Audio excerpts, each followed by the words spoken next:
نحمدہ و نصلی علی رسولہ الکریم۔ دوستو، آج کی اس ویڈیو میں ہم بات کرنے والے ہیں تہجد کی نماز کی نیت کیسے کریں، اور تہجد کی نماز کے لیے بہتر وقت کون سا ہے۔ کیا عشاء کے بعد بھی تہجد کی نماز پڑھی جا سکتی ہے، یا کچھ دیر آرام کرنے کے بعد تہجد کی نماز پڑھنا بہتر ہے اور زیادہ افضل ہے؟ آج کی ویڈیو میں اس حوالے سے بات ہوگی۔ ویڈیو کو اینڈ تک ضرور دیکھیے گا، بہت ہی زیادہ انفارمیٹیو ہونے والی ہے۔ دوستو، تہجد کی نماز ہو یا اور کوئی نماز، یہ بات یاد رکھے کہ باقاعدہ طور پر زبان سے الفاظ ادا کرنا نیت کے لیے ضروری نہیں ہے۔ آپ دل میں نیت کر سکتے ہیں اور یہ کہہ سکتے ہیں کہ میں فلاں نماز پڑھ رہا ہوں یا میں تہجد کی نماز ادا کر رہا ہوں۔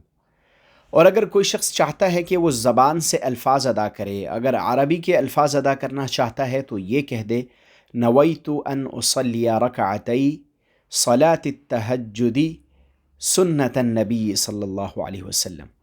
اور اگر اپنی زبان کے اندر جو ہے وہ نیت کرنا چاہتا ہے تو یوں کہہ لے کہ میں 2 رکعت تہجد کی نماز پڑھ رہا ہوں،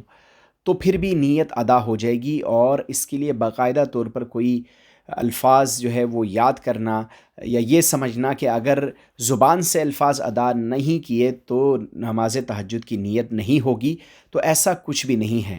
تو یہ بات ذہن نشین رکھیں کہ تہجد کی نماز کے لیے یا کوئی بھی نماز آپ پڑھ رہے ہیں، بس دل میں نیت کر لینا کافی ہوتا ہے کہ میں فلاں نماز پڑھ رہا ہوں یا میں تہجد کی نماز پڑھ رہا ہوں۔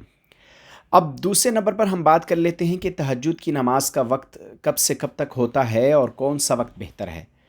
تو دوستو، عشاء کی نماز کے بعد سے لے کر صبح صادق سے پہلے تک کا جو وقت ہے، یہ وقت جو ہے یہ نماز تہجد کا ہوتا ہے، اور بہتر یہ ہے کہ نماز تہجد جو ہے یہ رات کے آخری پہر میں پڑھی جائے۔ اب اگر کوئی شخص تہجد کی نماز جو ہے وہ عشاء کی نماز کے بعد پڑھ لیتا ہے، اور عشاء کی نماز کے بعد پڑھنے کا اس کا مقصد یہ ہے کہ وہ کہیں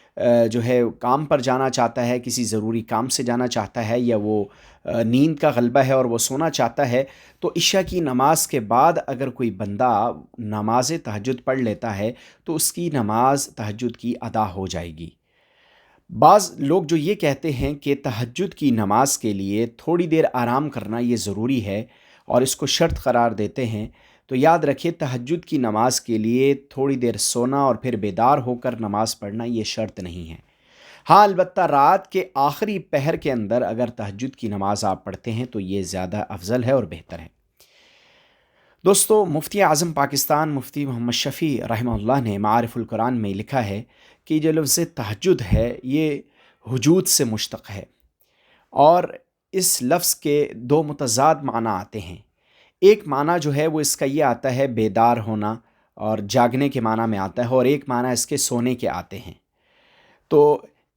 ان دونوں معنی کے اعتبار سے اصطلاح شریعہ میں اس کو تہجد کی نماز کہا جاتا ہے، کہ یار رات کے اندر ادا کی جاتی ہے، رات کے آخری پہر میں ادا کی جاتی ہے، اور کچھ دیر سونے کے بعد دوبارہ بیدار ہو کر ادا کی جاتی ہے۔ اور عمومی طور پر جو اس کا مفہوم لیا جاتا ہے وہ بھی یہ سمجھا جاتا ہے کہ رات کے کچھ پہر، رات کی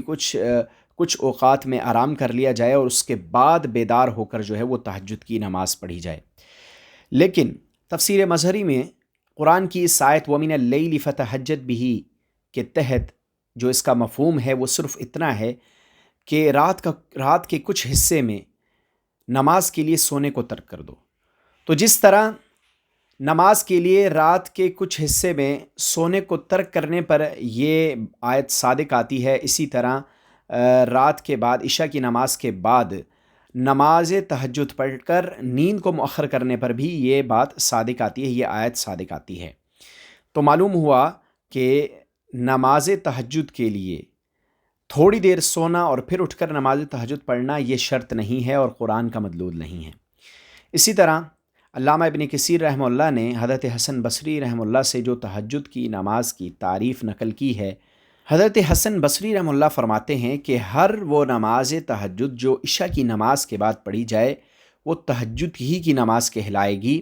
البتہ تعامل جو ہے صحابہ کرام کا اور رسول اللہ صلی اللہ علیہ وسلم کا، اس پر عمل کرنا یہ زیادہ افضل اور بہتر ہے۔ تو ان دونوں باتوں سے یہ بات سامنے آئی کہ تہجد کی نماز کے لیے باقاعدہ نیند کرنا یا کچھ آرام کرنا یہ شرط نہیں ہے، ضروری نہیں ہے۔ ہاں، اگر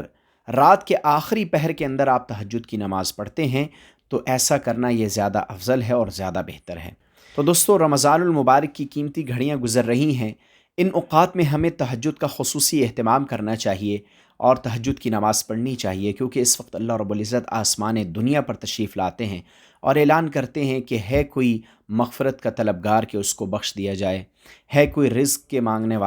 کا مانگنے والا کہ اس کو رزق عطا کر دیا جائے، ہے کوئی اپنے گناہوں پر معافی طلب کرنے والا کہ اس کو معاف کر دیا جائے۔ تو ہمیں کوشش کرنی چاہیے کہ ہم ان اوقات میں رات کے آخری پہر میں بیدار ہوں اور تہجد کی نماز پڑھیں اور اللہ رب العزت کے روبرو اپنے گناہوں کی معافی مانگیں، بخشش طلب کریں اور اللہ رب العزت سے اپنے رزق کے بارے میں سوال کریں۔ تو دوستو، امید کرتا ہوں ہماری آج کی یہ مختصر سی ویڈیو آپ کو پسند آئی ہوگی۔ ویڈیو پسند آئی ہے تو اس کو لائک کر دیں، چینل پر نئے ہیں تو چینل کو سبسکرائب کر دیں۔ ملتے ہیں اس طرح کی ایک اور انفارمیٹیو ویڈیو میں۔ اللہ حافظ۔